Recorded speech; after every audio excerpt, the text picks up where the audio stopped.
Visit licensureexams.com and try our samples completely free of charge. Hello, dear therapist, and welcome to our Licensure Exam podcast. I'm Dr. Linton Hutchinson, and I'm with my co-host, Stacy. Today, in this episode of Demystifying Disorders, we'll be talking about two commonly confused disorders, Oppositional Defiant Disorder and Conduct Disorder. That's right. Both of these disorders involve problems with emotional and behavioral regulation, which tend to affect kids and teenagers. It's actually very rare for these disorders to spontaneously emerge in adulthood. Some key differences between oppositional defiant disorder and conduct disorder are important for you as therapists to understand, especially as you're studying for your licensure exam. Let's start by reviewing each disorder's diagnostic criteria as laid out in the DSM-5 TR. Stacy, want to walk us through oppositional defiant disorder first? Sure. So according to the DSM-5 TR, the standard criteria for oppositional defiant disorder, also called ODD, state that symptoms must be present for at least 6 months. And the symptoms of ODD are grouped into 3 categories. Number 1 is anger and irritability. This includes losing temper, easily annoyed, and being angry and resentful. The second category is argumentative or defiant behavior. For example, the client argues with authority figures, refuses to follow the rules, deliberately annoys others, and blames others for their own mistakes and bad behavior. And the third category is vindictiveness. And this is the tendency to want to harm, get revenge on, or see someone suffer who you think has wronged you. And the underlying driving force is usually feelings of resentment and bitterness. So, Linton, this got me to thinking, when you gave Wes, our IT guru, a piece of bread with wasabi on it and told him it was avocado toast, would that be considered vindictiveness? Stacy, how can you even think that? No, it wasn't. That was just payback for when he told me he had erased all the site's contents and didn't have a backup. Talk about giving me a heart attack. Well, I'm not sure the punishment completely fits the crime there, Linton, but, that seems a little close to the edge. Now, anger and irritability are normal human emotions, but vindictiveness is on another level. So how can you differentiate the kind of anger and irritability you'd see with ODD from normal anger and irritability? Well, the key here is to look at 3 dimensions: the frequency, the intensity, and duration of anger and irritability.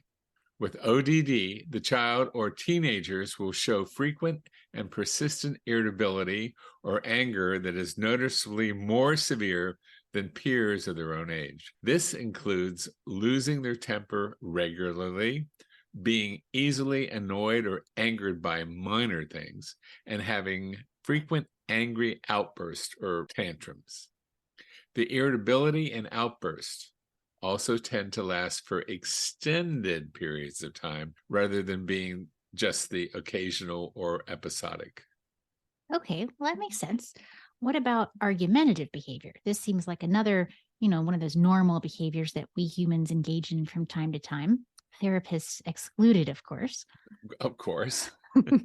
Argumentative and defiant behavior in ODD includes often arguing or refusing to comply with rules or instructions from authority figures like parents or teachers. The client may deliberately do things that will annoy others or you and actively defy request. The key is that these behaviors occur persistently over time and exceed what's developmentally normal. Okay. Now, that last category we mentioned, vindictiveness, leads me to a question. I hate to admit it, Linton, but there are times when my justice side gets the better half of me and comes out to play. It's those times when things aren't fair and you want to see some kind of retribution against the person who wronged you. Mm-hmm. In fact, there's even a German word for it, if you believe it or not. What? It's a justice-based Schadenfreude. Gesundheit. It's understandable to feel some satisfaction, Stacy, or Schadenfreude. Is that right? Yeah, I think you got it pretty close. Okay. When someone behaving badly receives punishment or consequences, feeling that justice has been served can elicit a sense of pleasure or relief. But with ODD, the desire for revenge goes beyond just wanting to see fair justice or penalties given out. Instead, it becomes an obsessive, disproportionate spitefulness that leads the child or teenager to actively seek revenge in excessive ways that cause more harm than good. They become really preoccupied with getting back at or hurting the person they believe wronged them, even if the retaliation is an overreaction to the situation. Okay, makes sense. So, if I'm at Publix and they won't give me my BOGO sushi on Wednesday, and I accidentally drop a carton of eggs on the floor, would that be considered vindictive? Oh, Linton, what did you do that they wouldn't give you BOGO sushi? Well, Stacy, as it turns out, I got mixed up and it was actually Thursday. Oh, Linton, that is so wrong on so many levels. But yes, your accidental dropping of eggs is excessive and an overreaction to the situation. Are you sure it was an accident? Well, I'm not sure, but I do remember a feeling of satisfaction and justice was served. Okay, so feeling a sense of justice being served can be normal, but with a client with ODD, for example, the vindictiveness goes too far. They get obsessed with getting revenge in ways that go way overboard. So here's a good example. If a classmate bumps into a kid with ODD at school, the kid with ODD might wait days or weeks to get back at that person, like destroying their homework or stealing their backpack, even though, they just bumped into him on accident. Right. Or let's say a teacher admonishes a child with oppositional defiant disorder. A few days later, that child might take the teacher's car keys and hide them. Well, I guess I'm out of the woods, Stacy, given those examples. I mean, the whole thing happened just because I mixed up what day it was. I think you've missed the point here, Linton. Okay, I'll just have to take your word for it because next, changing the subject, let's talk about duration. Okay. Okay, for a diagnosis of ODD, these behaviors must lead to significant impairment in social or educational functioning, occurring for at least how long? 6 months, and fall outside the normal limits for the child's developmental level. Gotcha. Okay, so this basically rules out that, run-of-the-mill sibling rivalry. Right, yeah. And there are also severity specifiers for ODD. Mild is if the angry, irritable mood, argumentative, defiant behavior, and vindictiveness are isolated to just one setting, like only happening at school or only happening at home. Moderate is if the symptoms are present in at least 2 settings, and severe is if the symptoms are present in 3 or more settings. That's strange. Usually severity specifiers are based on how many symptoms the client exhibits, not the setting where the symptoms occur and other diagnoses. So you have been listening, Linton, when I would talk about specifiers. Well, that's a great observation. With ODD, basing the severity specifier on the number of settings with symptoms helps to highlight the scope of functional impairment for the child. Symptoms that appear across multiple settings, like at home, also at school, and with peers, indicates a more serious impairment. And the more areas of a child's life that are impacted by those ODD behaviors, the worse the prognosis without effective treatment. And catching ODD early on before it generalizes can improve outcomes. Of course, it's important to consider the child's or the client's age when making this diagnosis so you can determine whether the frequency and intensity of the behaviors fall within normal limits for the child's developmental levels. Right, you are. Is there an age limit on diagnosing ODD, Linton? I wish there was. Make things simple, very, neat and tidy. It would, but there's no age limit in the diagnostic criteria, although it's very rare for symptoms to first emerge in adulthood. you might see an adult who was not properly diagnosed or treated for ODD in childhood, and their symptoms had persisted into adulthood. Okay, that makes sense. So we've gone over the detailed list of diagnostic features, but the big picture really is that children with ODD struggle to manage their emotions in an age-appropriate manner when they get upset or frustrated. Their reactions tend to be disproportionate to the situation and difficult for them to control. Their coping skills are really underdeveloped. They lack an age-appropriate ability to self-soothe, distract themselves, or problem solve when they're confronted with disappointment. So, Linton, how are we going to remember the features of oppositional defiant disorder? Well, I just happen to have a memory device for that, Stacy. Why aren't I surprised? Clients with ODD are brats. What the heck? A, annoying. R, resentful. E, easily annoyed. That's R, brats. B, blames others. R, rule breaker. A, argues with authorities. T, temper. And S, spiteful or vindictive. So you can see how ODD clients are brats. If in a case study you see the client exhibiting those R brat behaviors, you should be thinking ODD. Okay, I see what you did there. Yeah, well, now let's switch gears and talk about conduct disorder. According to the DSM-5 TR, the diagnostic criteria for conduct disorder include the following: a repetitive and persistent pattern of behavior in which the basic rights of others or major age-appropriate societal norms or rules are violated, as manifested by the presence of at least 3 of 15 criteria in the last, how long? 12 months, with at least one criterion present in the last 6 months. Geez, this is a lot of numbers to remember. Yeah, it is. I'm going to throw another one at you, too. There are 4 main categories of symptoms. So those 15 criteria are divided up into 4 categories of symptoms. And those categories are aggression to people and animals, destruction of property, deceitfulness or theft, and serious violation of rules. And we'll talk about the specific behaviors that go along with these categories. Starting with aggression to people and animals. What does this include, Linton? Well, bullying, threatening, intimidating others, initiating physical fights, using a weapon to cause physical harm, physical cruelty to people or animals, stealing while confronting the victim, like a mugging or an armed robbery, and forced sexual activity. Okay. And second, destruction of property. Examples of destruction of property would be deliberately starting a fire to cause damage and destroying other people's property. I don't know if I told you this, but I did accidentally set the baseball field on fire when I was a kid, but I finally stomped it out.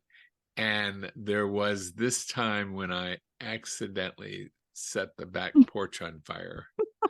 Jeez. Okay. Linton. I know, but it was only because I was practicing to get my Cub Scout fire safety badge. Okay, well, you barely get a pass on both of those, Linton. Oh, good. Oh, geez. Okay, so the third category is theft or deceitfulness. Okay, this covers lying to obtain goods, conning others, and stealing items of non-trivial value without confronting the victim, like forgery or shoplifting. Speaking of, Stacy, tell me, when you were little, did you never lifted, nicked, swiped, boosted, take a 5-finger discount when you were young? Well, let me think about that for a minute. I must have. Okay, well, there was this one time my mom sent me to the grocery store at Albertsons. Do they still even have those stores? I don't know. And after I checked out and got home, I realized they didn't charge me for the pack of big red chewing gum that I put in my jacket pocket to keep it from falling through the holes in the shopping cart. Sure. Yeah, it's true. And I never went back to pay for it. I think I just forgot. I suppose when you got home, you gave your mom the correct change, right? Of course I did. I'm not a criminal. And for the fourth and final category of conduct disorder symptoms, serious rule breaking. What does that entail, Linton? Well, this includes staying out past curfew starting before the teenage years, like you never did, Stacy. Running away from home overnight at least 2 times, or running away from home for a long period of time at least 1 time. And school truancy also is part of that. Wow. Well, that's pretty specific, especially those details about the running away from home. But what about if the client is running away from home because they're being physically or sexually abused? Okay, obviously, that's an exception. If that's the reason they're running away from home is to escape any kind of abuse, that doesn't qualify as criteria. Okay. And just on the hunch, Linton, I'm guessing you have a way of remembering the behaviors associated with conduct disorder? Funny you should mention that, Stacy. Wait a minute. Is this some kind of trap? What do you mean? Trap. T. Theft or deceit. R. Rule breaking. A. Aggression. P. Property destruction. Trap. So if you see these behaviors in a case study, you should be thinking, what, Stacy?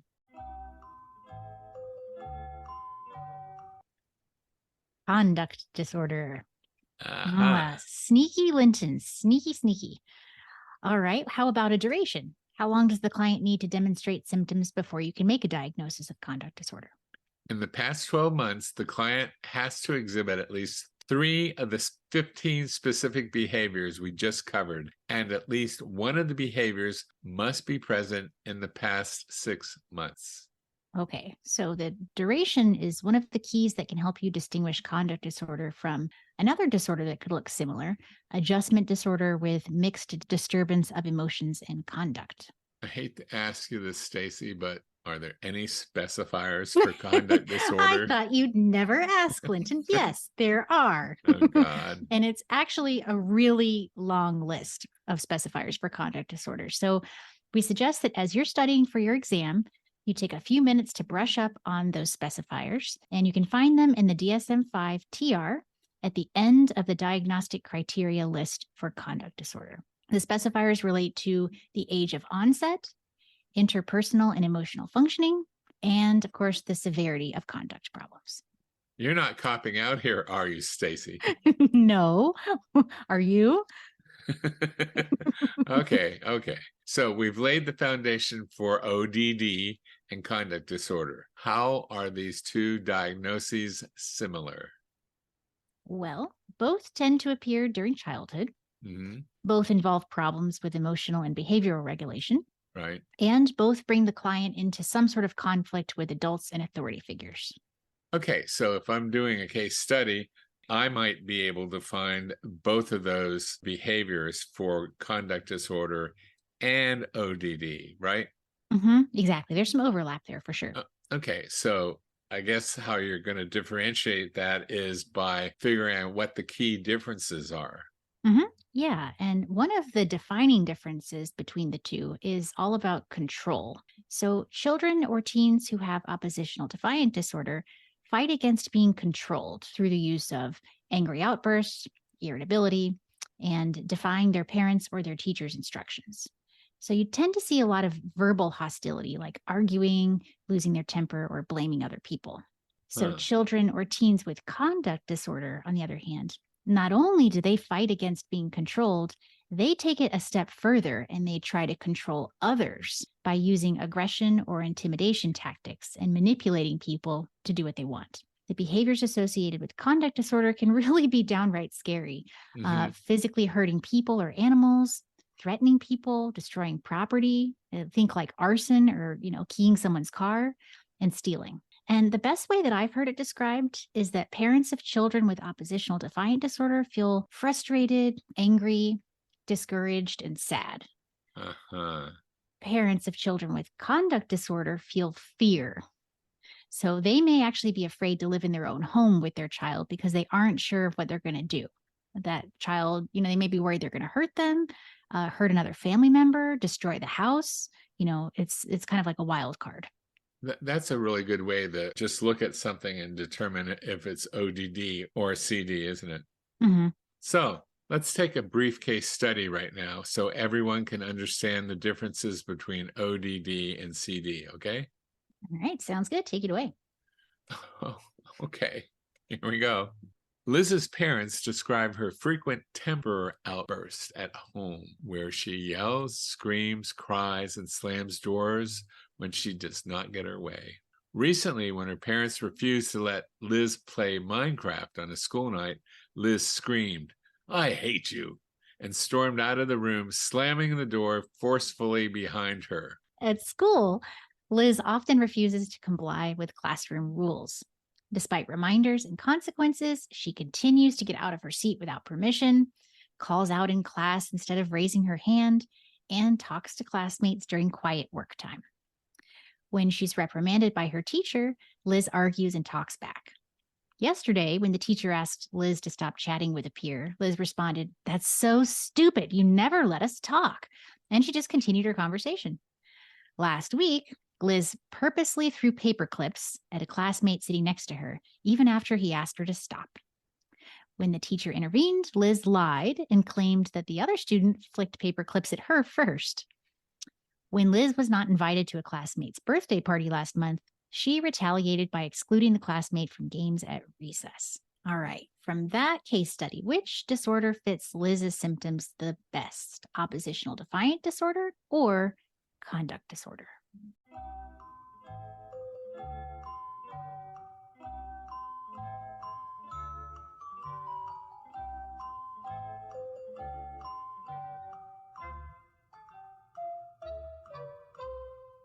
All right.